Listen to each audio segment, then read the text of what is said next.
How's it going, everybody? Today we're going to be taking a look at a trap jaw from the Masterverse collection.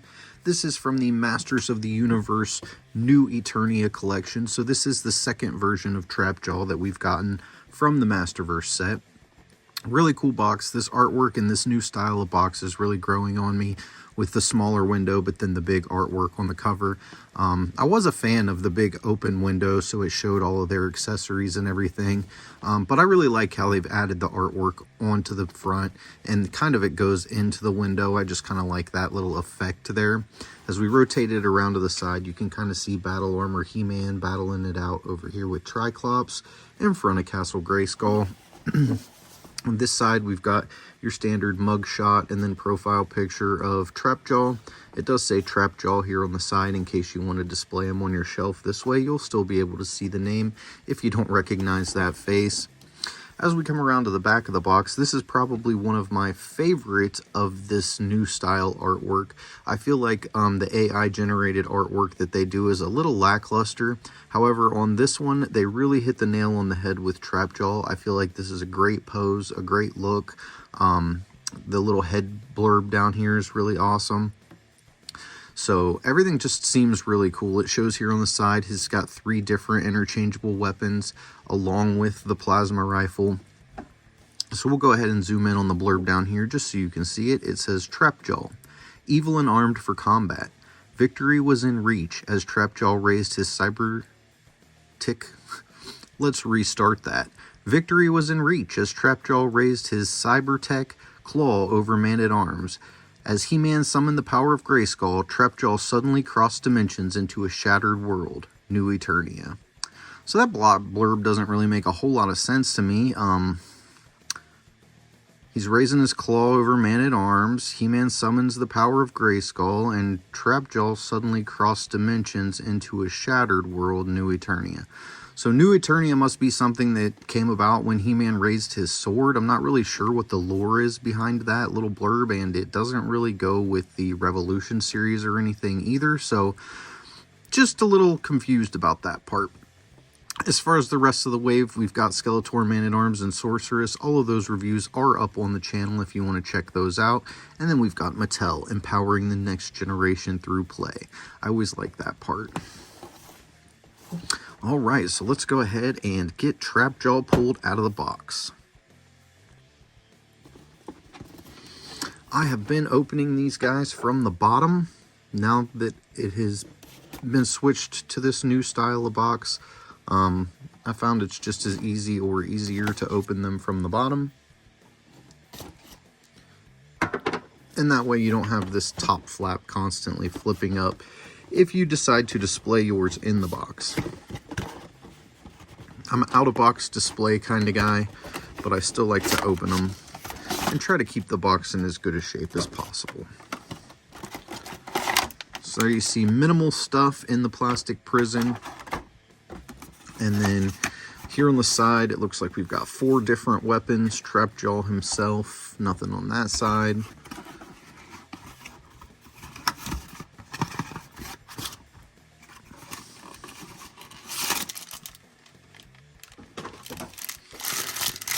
The last one of these packets I opened just had an extra hand or 2 in it, so it's nice to actually see some accessories coming. So he's got this really cool looking knife, metallic looking. It's got a little skull on it, maybe like a ram skull. Really like the detail in this. I feel like this is one of the better weapons that we've gotten so far. It kind of matches this along with that first Battle Armor He-Man wrap that we got around the sword and the axe. So that's pretty cool. And then we have Trapjaw's classic hook, which is something that he's pretty much always came with, a variation of a hook. And then he has this as well, which is kind of, it moves. It's kind of a chomper, grabber, metal biter arm. And I believe that this lower jaw can replace the lower jaw on Trapjaw, and maybe we'll check that out in a little bit. As far as Trapjaw himself, it looks like he's got 1, 2, maybe 4 bands. Let's try and get those off.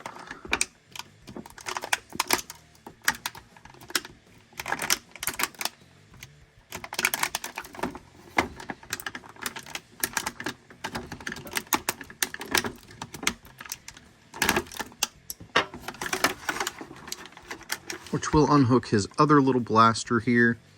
It looks like it's got a little bend to it. Mine does anyway, but we should be able to fix that. It's kind of hanging to the right there.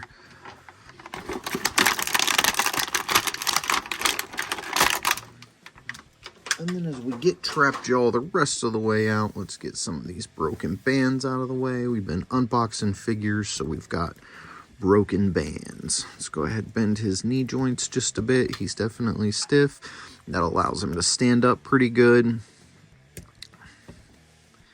And let's see, just for the sake of the video here, we're going to go ahead and just plug his blaster in, because that's generally what I kept my Trapjaw equipped with, was a blaster. I feel like he looks really good that way. So here he is, freshly pulled out of the box, and now we can go ahead and go over his articulation. He's a really cool looking figure though, and I'm going to bring the other one in to compare, but I'm really liking this Trapjaw. So as far as his head, he can look all the way to the left, he can look all the way to the right, as well as do that full 360 turn. His jaw will open, and then you can kind of see that shredded, ripped off portion of his mouth in there. Try to zoom in on that so you can get a better look. His head will tip up about that far and then down about that far. This arm, we will do the articulation in both arms separately since he has the robotic arm here, but it will rotate all the way around, and then as you can see, it's kind of on a pivoting ball joint, which allows it to rock back and forth, up and down, different ways like that.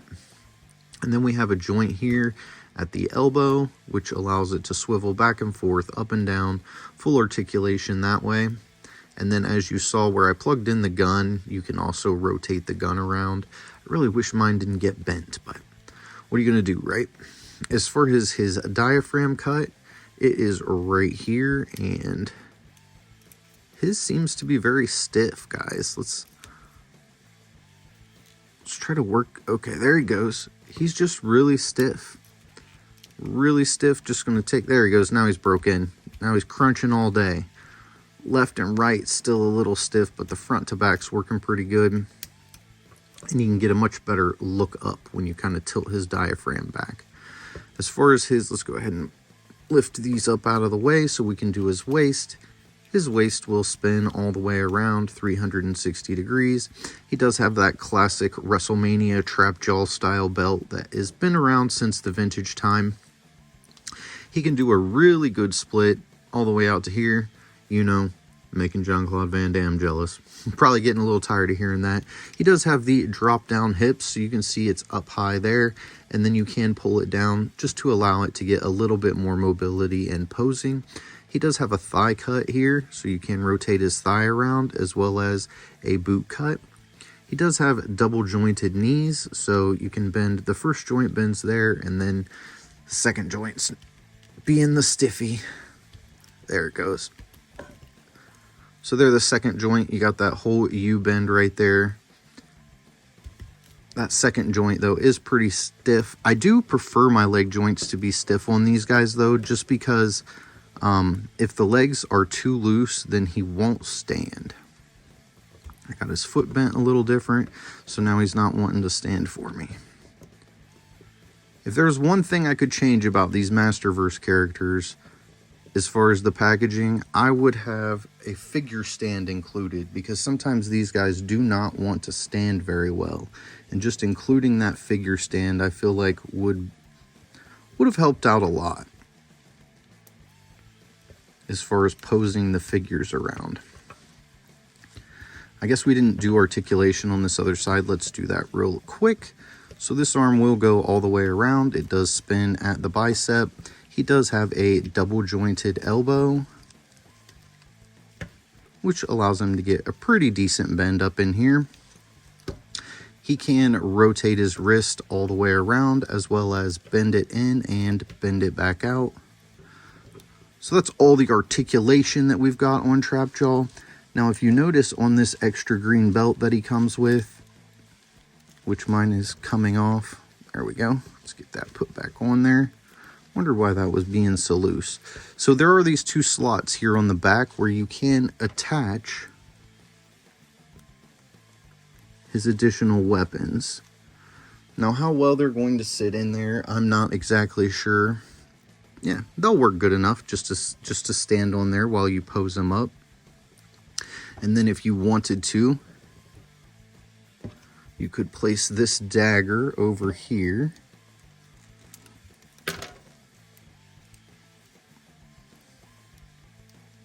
Let's put that back on there.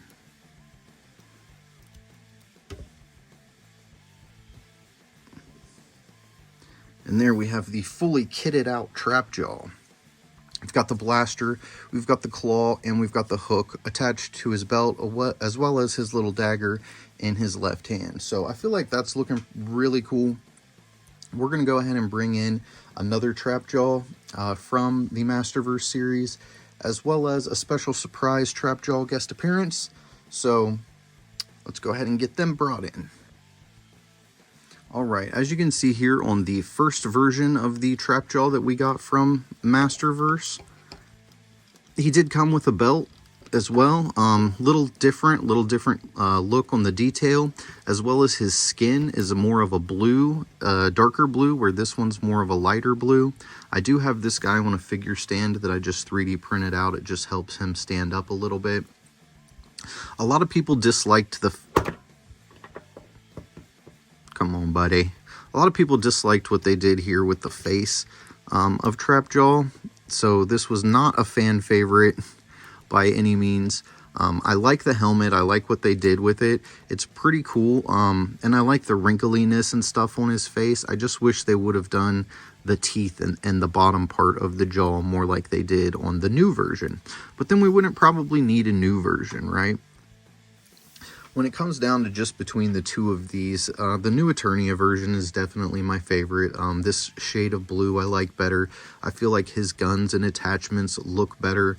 They feel better. They're a little more robust. I like the way they did his boots here. They're not as big and clunky as these boots.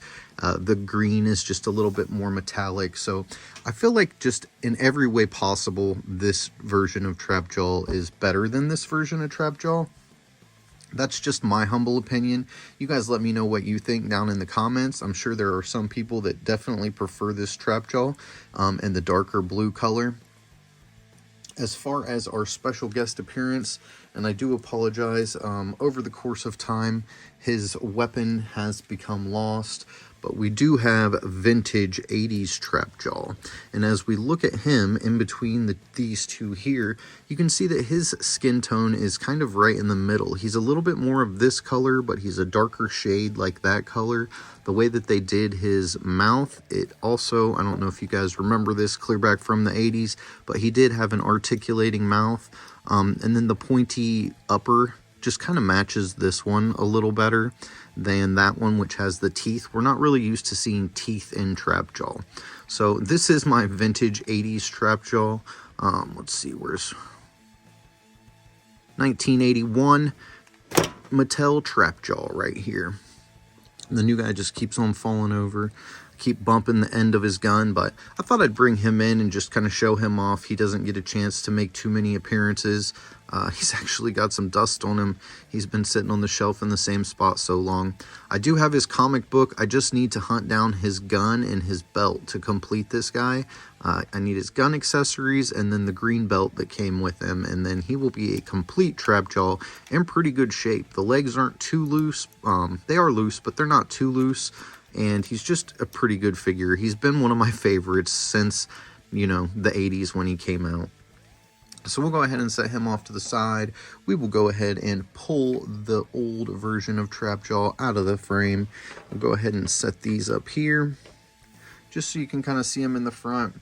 And what do you guys think of this Trapjaw right here? I mean, I am absolutely enamored with him. I wasn't expecting them to upgrade the Trapjaw. Let's go ahead and try on some of these alternate weapons. So there's that in his mouth, in case you wanted to see that one on him.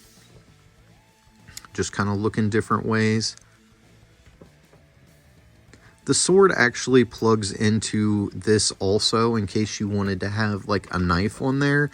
I'm not going to do that. I don't feel like it looks good, and that's not really how I'm going to accessorize my trap jaw, so I'm not going to put it on there for him. I kind of like the hook in his hand. I feel like since I have the other guy displayed with the plasma rifle, maybe we'll do this guy with the hook. Let me know what you guys think down in the comments below. And one last thing that we are going to try, just for the sake of it, is we're going to see if one of these will fit in Retro Trapjaw's arm. And it will. It does look funny. It does not articulate. It would have to just stay straight out. So it is extremely long compared to what we're used to. But if you do have something like that and you are missing a weapon, hey, maybe I'll throw one of those extra weapons of Trapjaw's onto my vintage guy just so he can actually have one. But just so you know, the new Eternia weapons do fit in your vintage old Trapjaw's hands or into his plug-in attachment. Again, thank you guys for watching the video. Please subscribe, hit that like button, turn your notifications on. That's how I'm growing. That's how the channel is evolving and getting out there to more people. So I couldn't really do it without you guys. I need your views. I need your likes and your subs. I appreciate them all. I hope you guys have a blessed day, and I'll see you next time.